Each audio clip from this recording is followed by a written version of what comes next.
Okay. So here we're going to start off with B2B in a lot more detail. All right. So as all of you understand, B2B is business to business. So one business sells its goods and services to another business. So very often the big difference between a B2B and a B2C is a B2B sells intermediaries. Many of these are raw materials, semi-finished goods or machinery or any other capital asset or equipment that is used in the manufacturing of a final good or a commodity. Okay, so one business sells to another business so that that business is able to buy these intermediaries or raw materials or input factors and is able to use that to convert and make that into a final commodity. And that final commodity goes to a B2C user. It goes to a final consumer who can just buy the product and consume. Okay, that's the big difference. So when you look at what B2B is going to talk about, so we're going to first module will give you a bigger insight. So we will use quite a few examples to understand how B2B differs from B2C marketing. That's the first thing. The second, we will classify what are the type of goods that one business tries selling or sells to another commodity. So we call these as industrial goods. So we're going to look at the classification of the various types of industrial goods or the B2B goods per se. The second part, we're going to be look at customer value proposition, right? So just like how we talk about a USP in a product, and then the USP is what is the attractive point for a consumer to buy a commodity. Here we have something called a CVP, which is called a customer value proposition. So how does an organization build a customer value proposition so that when it is going to go and target or position the value offering to a B2B or to an industrial house or to a factory or to a manufacturing institution, right? So how does that particular organization look at what they want? So how does an organization understand what is the value that is expected from the buyer, another organization, and then what is the value that we are going to offer and what is that we have designed? So how do we arrive or how do we create a customer value proposition? So one thing you must understand is B2B buyers are a lot more different than a B2C buyer, right? It's like the difference between your personal life and your professional life.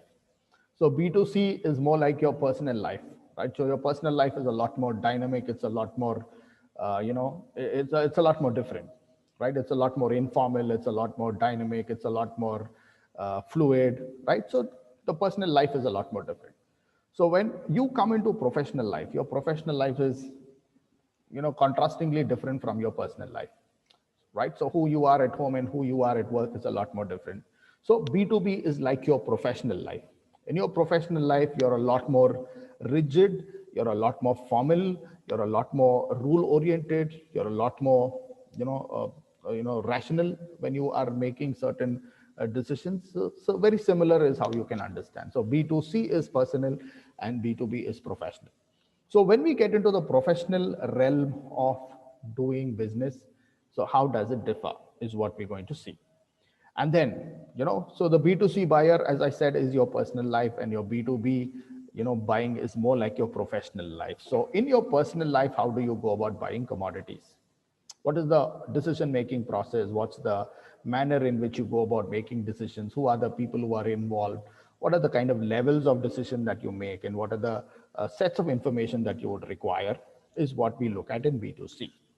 In B2B, on the other hand, we look at things that you would do professionally, because you're not the only decision maker. You represent an organization and you have a designation and you have a particular role and responsibility representing yourself as the buyer. So there is an organizational buying process. There are different methods that you need to follow. There are different decision making sets that are available. There are different people who are involved, right? So there is a decision making unit, and many decisions are taken or made collectively, right? So we're going to look at that. And then we look at, how we do the segmentation of the process. So in B2C segmentation, all of you are aware how we go about doing segmenting the markets in a B2B market. And then, in a B2C market. So we're going to see what happens in a B2B market. Very essentially, a lot of issues or problems that we have when it comes to B2B buying is a lot of unethical practices are seen, right? So it could be the 2G auctioning that we saw and how one particular company was buying.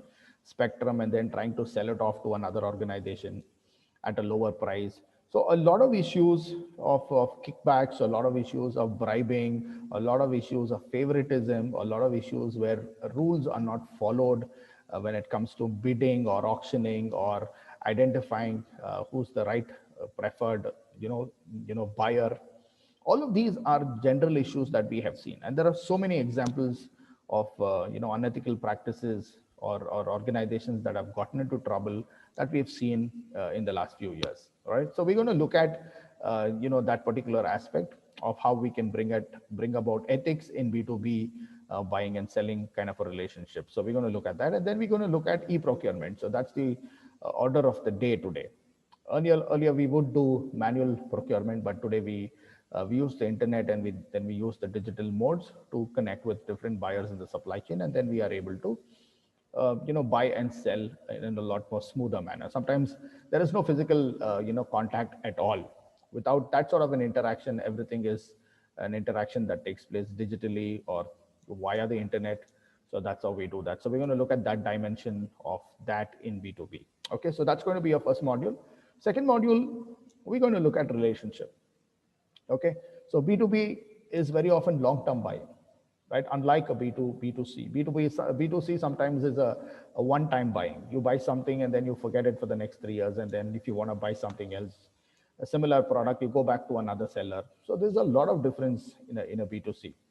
B2B is very much, not like that. B2B a lot of times works on relationship. Or once you've established a buyer-seller relationship in the supply chain, very often you will go back to the same, seller to buy your raw materials and input factors, and that's how we build a very dependable kind of a supply chain. Today, many organizations are able to see a lot of success in both their B2B and B2C operations is largely because of a well-established supply chain, right? And to build that supply chain, to nurture that supply chain, and to make sure that everybody in the supply chain is able to contribute, it's quite a big deal. Okay, so we're going to look at that in relationship management. And in unit 4, we're going to look at opportunities. So we're going to go back to the segmentation process, and then how do we identify every segment? We're going to look at that, and then we're going to look at demand forecasting, right? So how do we forecast demand in a B2B market, and how do we forecast supply of goods that are available, and what kind of supply needs to be increased to match a particular demand in the market? So we're going to look at that. Very importantly, we're going to be looking at certain tools. There are certain decision guiding tools that are available, right? So what kind of decision guiding tools can we use in the procurement process, or what kind of tools we can use so that those tools will help us to guide and say how, with whom can we do what kind of business, right? So one big development that we see in the B2B market today is that we have a wide supply chain, right? So we have a very wide supply chain, and there is no one buyer from whom we source input factors. These input factors could come from as many number of buyers as possible from all over the world, right? So we have a portfolio of buyers for different types of goods and for different kinds of commodities that input factors that we would require. That's there. So getting to know that nitty-gritty of how to connect with these buyers in different parts of the world. Very importantly, the big opportunity is outsourcing. Today, a lot of manufacturing is outsourced today. A lot of production is now outsourced to third-party manufacturers. So there is, and we look at those kind of decisions, whether to make this commodity or whether to buy this commodity. And then there's quite a lot of advantage that we have, in terms of cutting down cost and trying to see that the total landed cost of the manufacturing, the total cost of manufacturing continues to remain lower. So that's what makes you very competitive. So we're going to look at all those wonderful dynamics that are there in the world of B2B and in the world of supply chain. That's in unit 3. And unit 4, we'll go into our, the 4P process. How do we go about building a very innovative B2B product? Very often it is customized according to different, sellers or different institutions according to the kind of innovative goods and services that they are manufacturing. So we're going to look at that. Secondly, we're going to look at new product development, right? How does that process happen in the B2B? Then we're going to look at a lot of disruptors who come into the market, a lot of new startups or new organizations that come into the market, and they kind of tend to disrupt the supply chain. So we're going to look at that particular aspect. And then we look at how we can manage the entire system of distribution, that entire supply chain, how we can manage and how we can work out the price, how we can create a very good price equation or a very good price dynamics. And then how do we build that entire reliable, trustworthy kind of a relationship in the supply chain process. And then we're going to look at finally, how do we promote? How do B2B commodities promote? Very rarely do you see such kind of advertisements, but they also indulge in a lot of promotions that's not so visible, like the way you see the B2C products promoted on television or on outdoor media or many other available forms. So B2B also indulges in very very, what do you say, very specific target oriented promotion. So we're going to look at all of that in detail. So that's how the entire syllabus has been structured. So that's the kind of overview that we have. And so that's what you will be doing. And this is the book that we will be following. This is Michael Hutt. So a soft copy of this book is also available, or certain portions of this topic are also available online. You can do that. So when you come to college, you will be able to have access to a live book, a physical book that you can hold on for this particular subject. But most of it is actually referred from Michael Hutt, Sharma, and Spa. So that's the book that we will be following as such. Okay, so that's a good overview of B2B. All right, so before we go into the next part of what I want to do for this hour, any questions, anything that you think you want to learn, or you feel that you should be learning this, but I haven't touched upon it?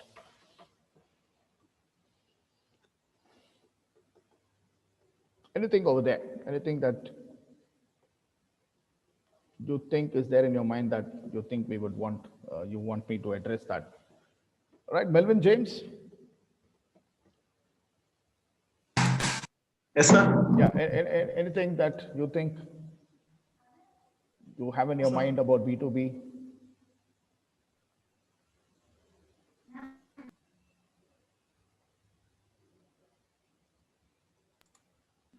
Sir, nothing, sir. Okay.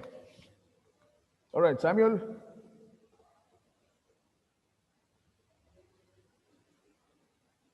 Samuel, can you hear me?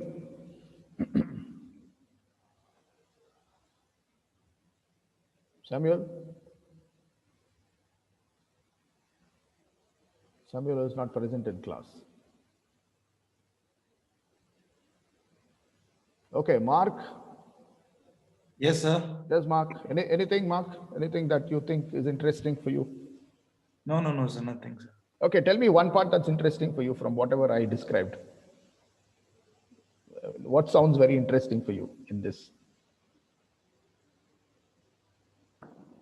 Sir, I actually had network issues, sir. Okay, so you heard it in bits and pieces. Yes, sir. Yes, sir. Tell me one bit of the piece that you heard. Or you didn't hear the whole thing. Okay, then, yeah. So let's go back to the LMS again. Okay. Okay, so that's the overview of your syllabus. So that's one part. So you join the group. So we have the syllabus overview. Okay, so what you can do right now is, before we go into anything, you see this link over here. It's called the B2B marketing pretest. Yes, sir. Yes, it's visible. Yes, Okay, yes, sir. please click on that link and take up the pretest before we go into the class. Sir, as I said, not I have a little issue with LMS login, sir. The password thing. I'll put it in the chat. Fine, sir. We'll log in with it. Sir. I'll No put it issues. in the chat. For those of you who are on the LMS, you can do this. We'll access through links. Yeah, sir. okay. So chat. I'll just put that.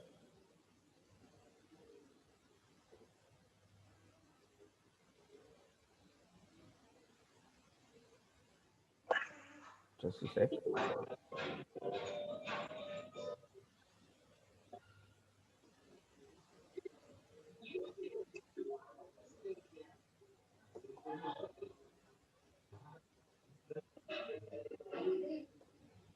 Yeah, it's there. The Google form is on the chat.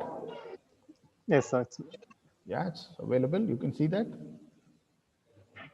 All right. Yes, So sir, I can see, all sir. of you can take up the pre-test. There are about 10 questions. Please take up the pre-test.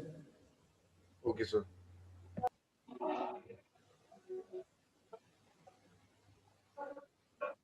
Okay. For those of you who are on the LMS, the link is available on the screen.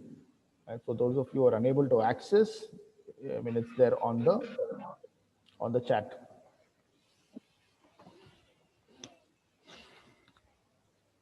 Yes, sir. Yeah. As soon as you finish, please type yes in the chat so I'll know how many of you all have completed. Okay. So do Sir, that it says could not find lesson pages. on the LMS. Yes, sir. No, no. Can you see the B2B marketing pretest? Yes, sir. Introduction to I B2B. clicked on that link and the page says could not find lesson pages. This one. This link. Can you see the screen? I highlighted Okay. that. Okay. This one. Yeah. So it takes you to the pretest. Are you able to see the screen? B2B pretest? Yeah, it will take you to that screen. If you're not able to click on the LMS link, please use the chat.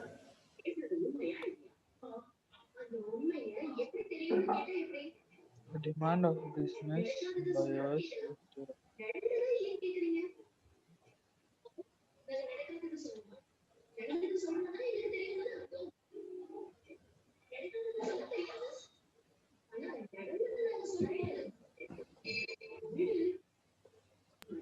Hello, sir. Yes, Samuel. Yes, Samuel.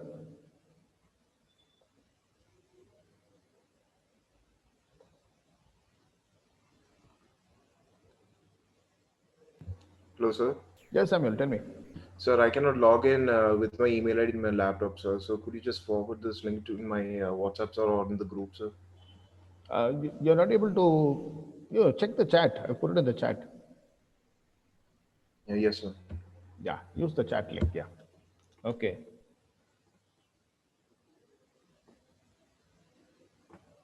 So we have one person who's completed. Jade has completed.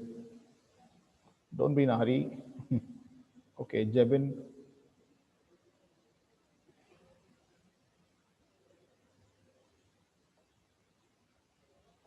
Gunjan, Niyog.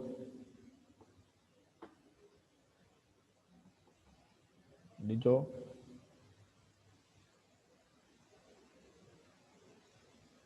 Sir, Yes.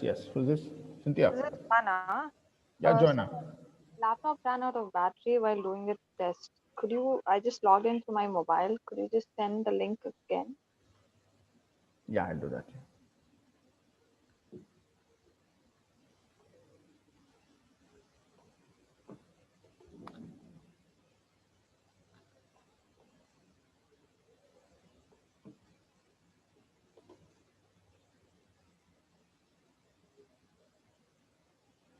Just a sec.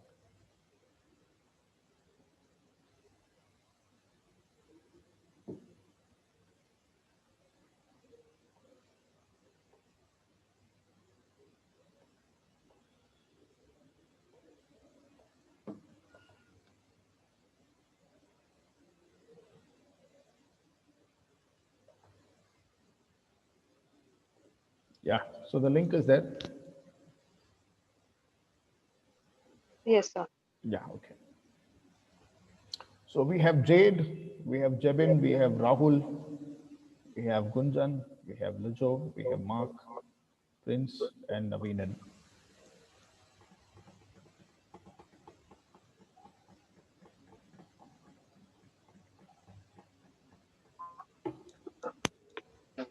Okay, Harish also is finished. Vishnu has finished.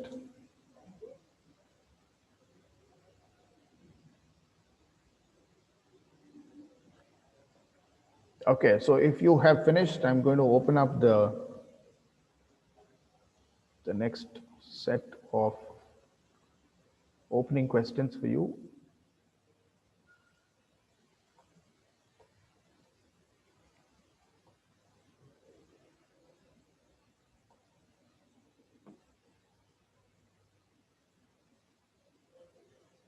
Okay, can you see the opening question there? Just a sec. All right, so we have the opening question so that we are able to get a little more understanding of what you think about B2B marketing. All right, so we have almost everybody finishing it. Good. Okay, can you see the opening questions, learning B2B marketing? Yes, sir. Okay, so there are 3 questions for you. So we're going to be getting you to speak on what you think about B2B marketing so that we know where is your knowledge on B2B so far, and then from there we will describe and explain, what more we can see and understand from this subject. Okay, question number 1 is, what do you understand by B2B marketing? How different is this compared to other forms of marketing? Okay, for all those who've connected from the mobile phone, this is your first question. I've already given you a Doing little more. business with one business to another business, like wholesale and Yeah. retail. I'll give you some time. So this is for everybody to think. So I'm just reading out the question. I'll take the answers. I'll just give you about 5-6 minutes to think about. Okay, so we have the first question. What do you understand by B2B marketing, and how different is this compared to other forms of marketing? Okay, I want you to give me an answer different than what I gave you. Don't use the same personal, professional examples. Use something else. What do you understand by B2B marketing, and how different is this from other forms of marketing? First question. So it's like one business is Yeah. purchasing. I'll come to the answer. Think about it. I'll go to the second question. Once everybody has thought about it, then we will have a discussion over it. Okay, Prince? Yeah. Yeah, sure, sir. Yeah. So second question is, what are the salient highlights to be borne in mind if you are a B2B marketer? If you are a B2B marketer and seller, what are the important things that you've got to keep in mind? Okay. So whatever you think is very important if you want to target a B2B buyer, so you're going to give me that as an answer. And number 3 is, I want you to also give me an example. Give me a best example of a B2B marketing company that you have come across. Either you could have had a first-hand experience with a company, or you've heard and read about this company, from all the media that you are open to. So which is that B2B company that you think that does? KFC franchisee. Yeah, 1 second, we'll come back. So I'm just reading the questions for the benefit of Okay. those who are on the mobile. So just keep your answers. We'll take another 2-3 minutes and then we will get in. Okay, so those are the 3 opening questions, and then after 5 minutes of you making up your mind on what is the answer, then we will take that up for discussion. If some of you have issues of audio, you can put your answers in the chat also. That's only if you have an audio issue. Otherwise, we'll take the answers live.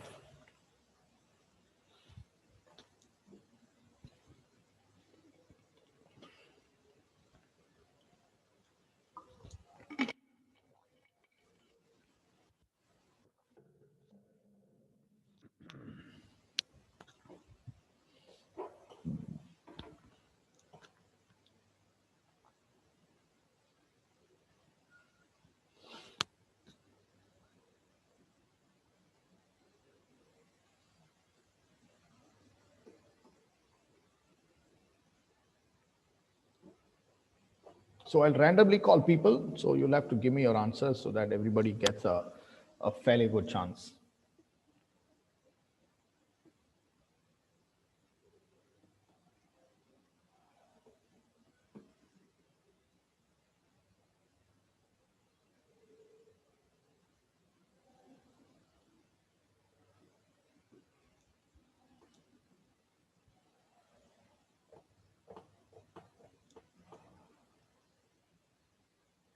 Okay, so we'll go to the first question. So what do you understand by B2B marketing, and how different is this compared to other forms of marketing? Okay. So let me go to Rijo. Yes, sir. Yes, Richo. Yes, sir. Yeah, you can give me your views.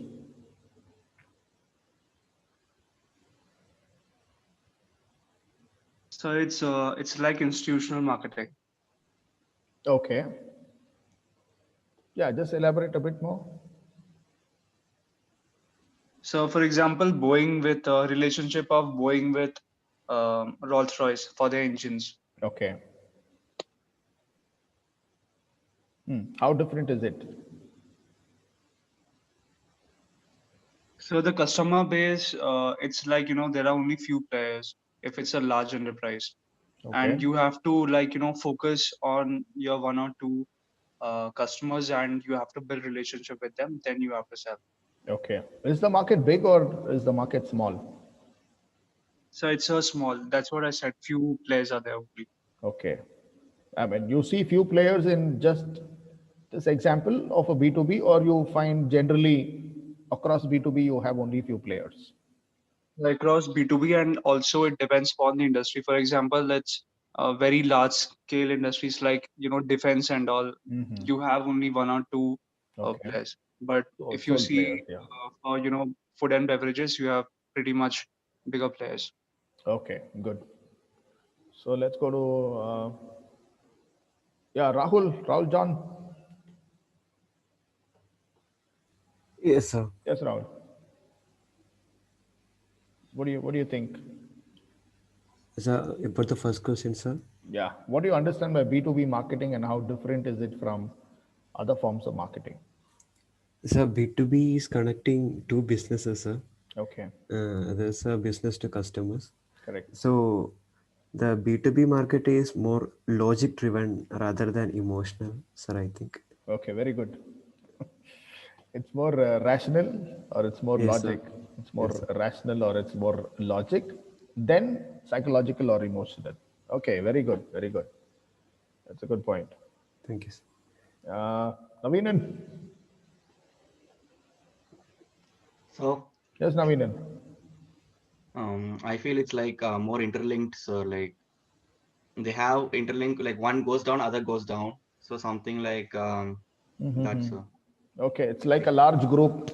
proportional kind, sir. Like directly proportional to each other. Okay, directly proportional. If one gets affected, The other one also gets others affected. also gets affected. Okay, so in a way, all of you, one or 2 points are coming in for the second point itself, second question.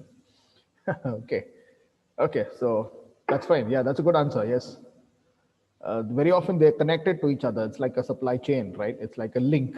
So if one end of the link is not too strong, then you can see the friction and all the others, or you can see the entire, all the players in the chain getting affected.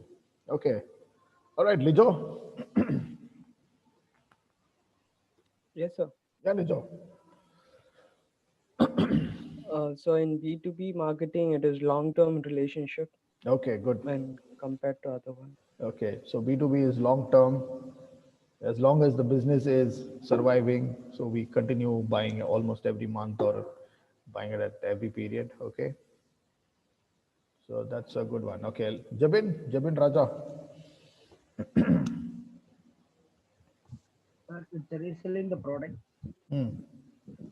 for the business to business, Okay, the example is it's like Amazon also. They are buying the product and selling the same product, okay, but they are not making any product. okay. Oh, they're not making a product. Okay, that's also another. In B2B, many buy from others and they don't manufacture themselves. Okay, so that's also a factor. Okay, that's again going for the second question. Okay, let's go to the second question.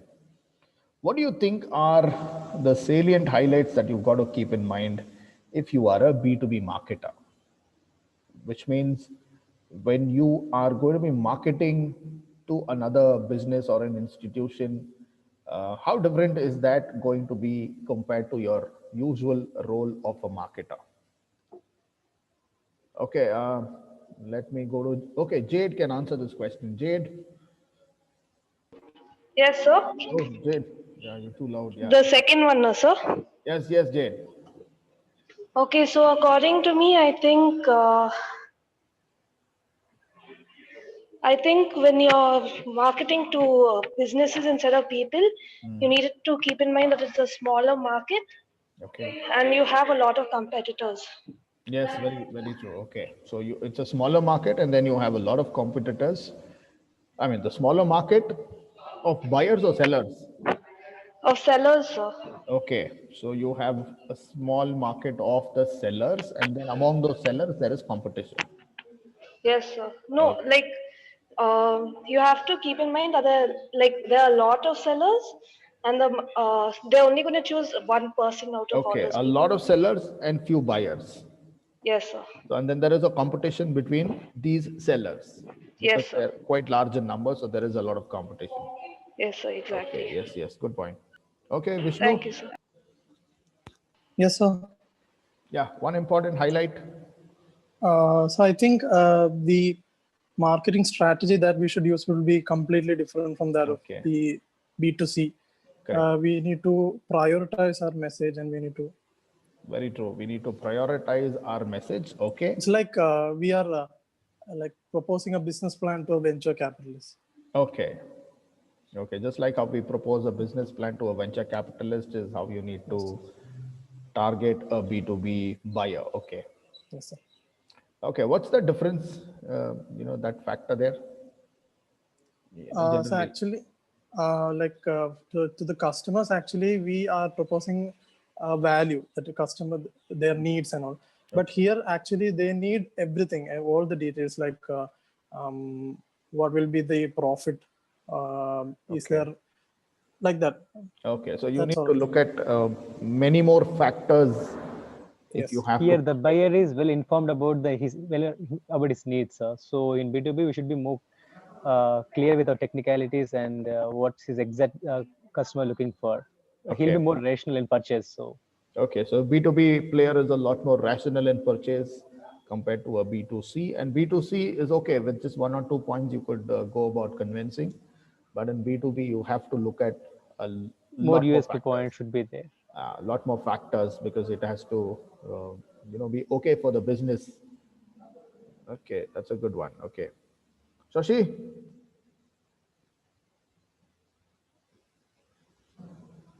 Shashi is there? Shashi.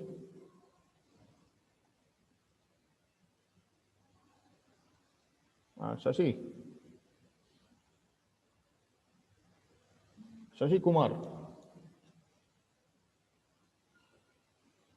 I can see his photo, but he's not in class. Okay, Rohit, what can you give me an answer there?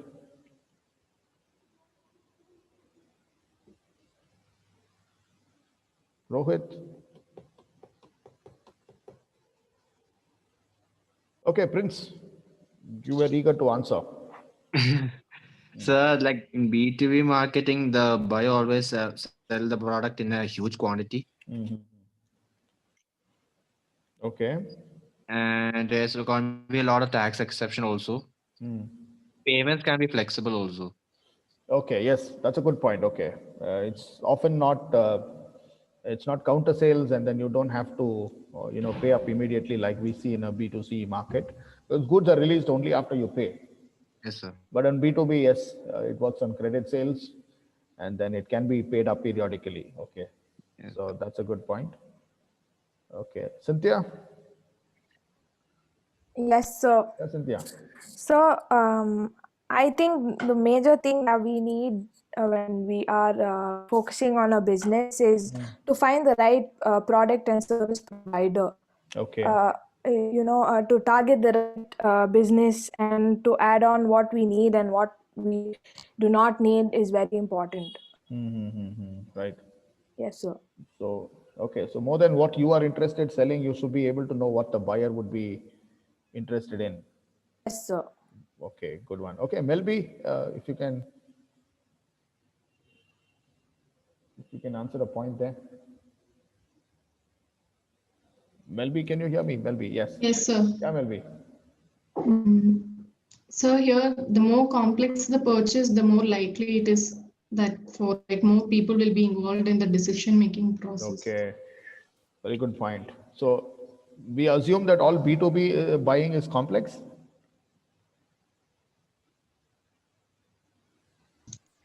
If it's like decision-making unit, if it's larger, no, sir. Then the essence, like the more people will decide about each purchase. Okay. Then Don't we have the same thing also in B2C? Because we have a buying behavior called complex buying behavior, especially if you're buying a flat, right? Or if you're Yes. buying jewelry, or if you are making some wedding arrangements and things like that. Those are all, one-time kind of events, which has a lot of impact. It has a long-term impact. Yes. So that's also complex, right? Yes, sir. Okay, anybody wants to answer that? Because in B2B, it's a complex buying behavior, and that's why the decision-making unit has more members. In B2C also, we have complex buying behavior, especially when we buy long-term assets. Kevin?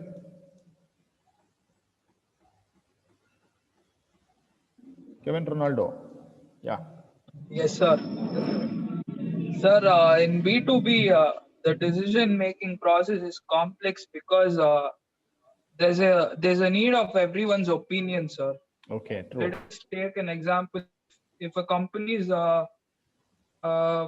trying to purchase an aircraft, so there's a lot of decision to be made by the other two companies as well. Okay. But in B2C, it's like it's your individual preference. There's no much decision needed, sir. Okay. As compared to B2B. So that's an interesting point. Sometimes in a B2B, you have a decision-making unit. Decision-making unit will be a group of the decision makers who are very important members of the organization. So it's called the DMU. So all major decisions go to the DMU, and it's not a one individual decision. So only if the decision-making unit agrees, then we make a decision. Okay, sometimes in B2B, you should also be able to consult 2-3 other companies that are very closely linked with your organization, right? So they are called ingredient manufacturers, because some of the products that they sell will be a very integral part of the main product, because it goes into that product. It's an ingredient, product is what we say, or it's an ingredient seller. So sometimes even those companies will have to be asked and consulted very closely before we go in for a decision making. Okay, that's a good point.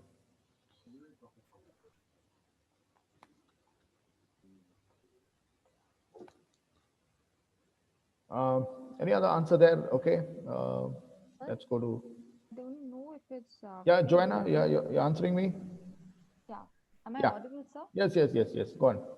So, no, I was just thinking, like Melby mentioned, in B2C, we might have impulse purchases, right? Okay, right. Like buying and Yes, good. impulsively, we want to buy something, we immediately buy. Yes. But like Rahul mentioned before, it's logical process, and we think we don't impulsively take decisions. Correct. That could. Yes, you're right. Impulse buying is largely seen in B2C buying, especially for commodities that are very negligible in price. Yes. We don't do impulse buying when we buy a flat. We don't buy we do impulse buying when we buy jewelry or when we buy a car, right? So that falls into complex decision making. So in B2C, we have impulse buying as a decision making behavior, but generally we don't have that even in B2B. Even if it's a small nut and bolt that you're talking about, which could be very negligible, it's just a small nut that needs to be screwed into a main component, right? But even that little nut also makes a big difference in the functioning of the commodity, in that final product. So impulse buying is largely what you see in B2C, and you will not generally see that happen in B2B. So that's a good point. Yes. Good point. Okay, let's go to the third question. Some interesting B2B companies that you have come across that have done a lot of good success because of their B2B process. Right, so if each of you could give me a company and then tell me why. I'll go to Gunjan. Yeah, Gunjan? Gunjan, hello.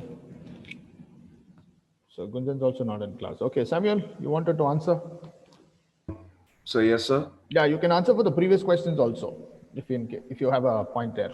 Okay, sir. Well, then for the second question, sir, what are the salient highlights to be borne in mind? Yeah. Sir, it's just an add-on to whatever Joanna said. So, sir, in my humble opinion, I think B2B marketing, it's no more complicated or more complex than any other marketing techniques. But there Okay. are a few factors that you have to take into consideration. Mm. For example, the first one that should be taken into consideration is to you have to maintain a well-established relationship. You Okay. have to know what kind of business, if you are to collaborate with another business, you have to know if they are ready to grow, if they're ready to expand their boundaries, if they're ready to take in more customers. You have to consider all these factors. Very good point. Very good point. Because it also depends on the growth of the other organization. Exactly, sir. Exactly. Yeah. So you want to do business And only with like-minded. so as to Continue. yes, sir, who are willing to expand, sir.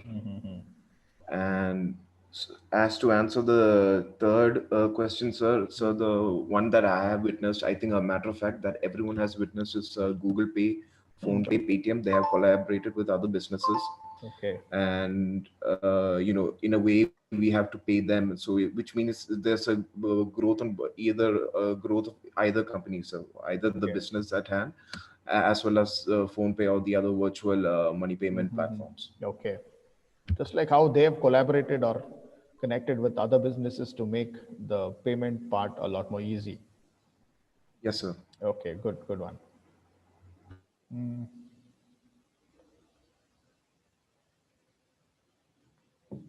Eben, can you give me a company that's there in mind? Eben?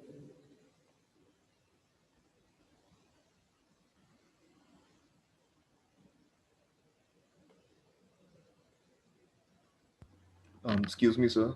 Yes. Sir, Gunjan New York just messaged, Yeah, sir. So I there's saw that. some issue with his audio, sir. Yeah, I saw that message. Yeah, I saw that. Okay, sir. Okay, so we'll go to Harish. Harish can answer the third question. Harish, you can answer the third question, and if you have a point for the earlier two, also you can answer. Yeah.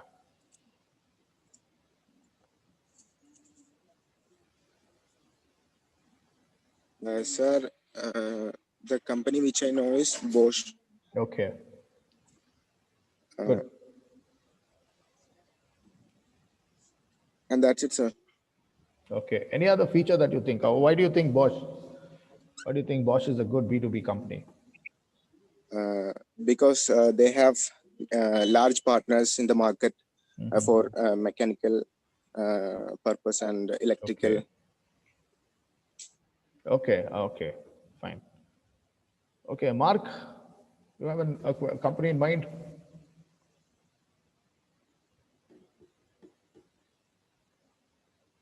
Mark, can you hear me?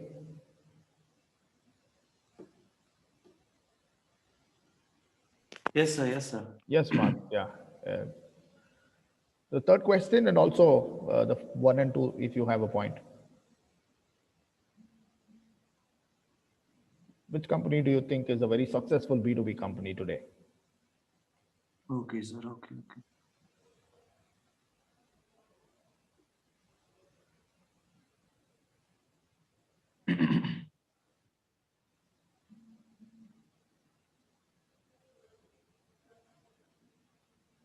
Yeah, Mike, can I have your answer?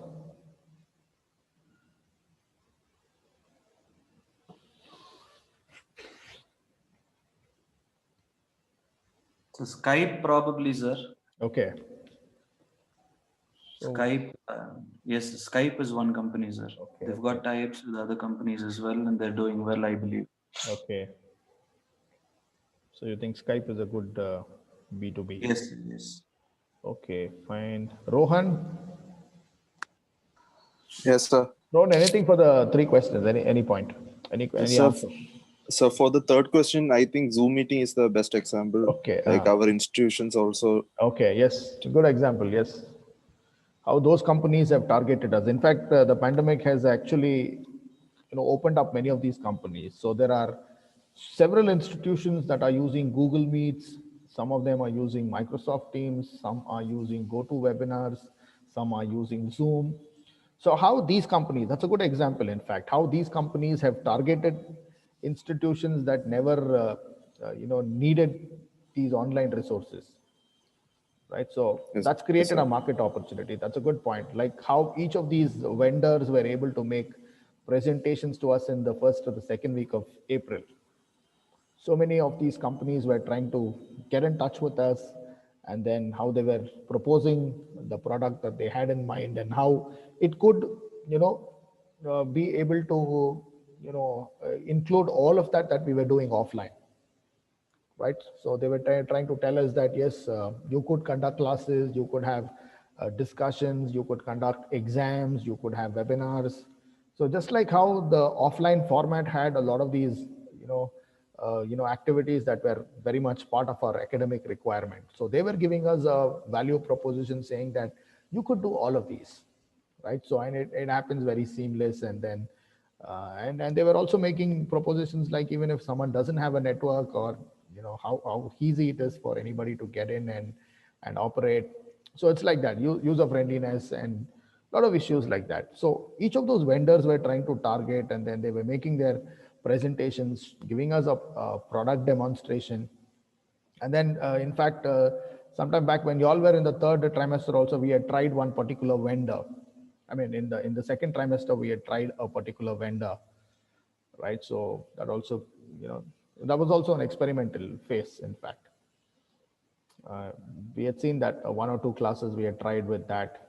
So those are all good examples of how trial and error also operates very much in the B2B, and how different companies, try to pitch and say that we are much better, and then all your usual activities can be accommodated with the new product or the new service. So that's a good example. That's a very, very good example. Okay, so Ebin has put in an answer in the chat. He says Apple is a very good B2B company. Okay, Apple and Cisco, very good companies. Good. So some of these companies are also, into both. They are into B2B as well as into B2C. They operate seamlessly across. So they have commodities for B2B. Like for example, Cisco, or you have companies like Deloitte, or you have somebody like IBM or Microsoft. They have institution products. We call them as institutional buyers. So they do have products that they sell to various organizations and institutions, and then they also have end and final products that they sell to B2C consumers. Okay, so that's a good example. So some companies also have two divisions, the B2B and the B2C, that they operate. Yeah, IBM has a huge chain. So that was the example. IBM has a huge chain of customers and consumers all around the world. So they innovate products according to the different needs, according to the kind of challenges that B2C companies and B2C buyers as well as B2C companies face. So there's always a new innovation or a feature that comes in as a solution. So that's a very good product as such. Okay, good. Anybody else has any other point? So now it's an open forum. We have another 2 minutes. Any other interesting point that you think is important? Yeah, Nandish? Sir? Yeah. Sir, I'm good, sir. Any answer for any of the three? Any company that you think is a good B2B company? Well, sir, B2B, all franchisee companies, I feel they are, KFC is one among it. Okay, good. Like So they have both franchising, B2B yes. and B2C. Okay. So Good. they Franchising is operate when it also a comes very to good. B2B. Yeah, very good. Yes, yes, sir. Franchising is also a very good B2B proposition. So that's a good one. I mean, unlike even we very often what happens in B2B, only look at the manufacturing or the production oriented companies. We don't see a lot of these B2C, B2B, B2C companies. Generally those companies that are on the franchisee mode, which are more on the service aspect rather than the manufacturing. So that's also a good part that we need to keep in mind. Right, so we'll use those examples also to a large extent. Okay, Sharath, not heard an answer from you. Sharath? Yes, sir. Yeah, Sharath, any answer for any of the three questions? So the second one Yeah. was Target audience is also important, sir, because B2B target audience is very less when compared to this consumer audience. Correct, correct. So As in- B2C is a wide market. B2B is a very small, a very restricted kind of a market. Okay, good. Then examples maybe like online sites like Alibaba and IndiaMart. Okay, Amazon, IndiaMart. IndiaMart is a good example. IndiaMart is a very good example of a B2B player operating in the e-commerce segment. So that's also there. And all of these companies like Walmart and Amazon also, they also have the B2C segment. So where they are connected with the rest of the other buyers from whom they procure merchandise. And then they are connected with us, the final consumers on the B2C using our using their apps and the other website models that they have. Okay, so we have Jebin R. He's given me one answer there. LinkedIn is a good B2B, very good. LinkedIn is a very good B2B example because companies are highlighting their company brand and using the connections on the LinkedIn to get connected with the right people, using that as a recruitment portal or to build a good relationship. Okay, and sometimes also to poach, other, good employees who are working in other competitor organizations. So good. So very interesting point. So we should keep in mind B2C very often is not restricted just to production and marketing. B2B also has a service component. So wherever services are the main product that is being sold, so B2B also plays a very important role. So good. Thank you. I think we've done what we've discussed. So good. I think your points are very much in right in place.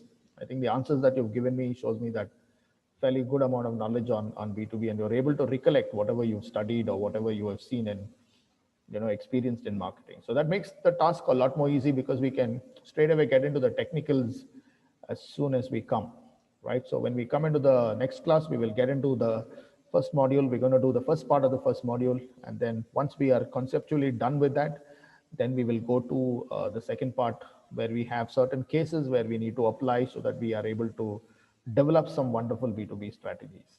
Okay, so wonderful. So thank you then. So we'll meet in the next class. Thank you. Right? Thank you. Thank you, sir. Have a good day. Thank you, sir. Thank you, sir. Bye-bye. Thank you, sir.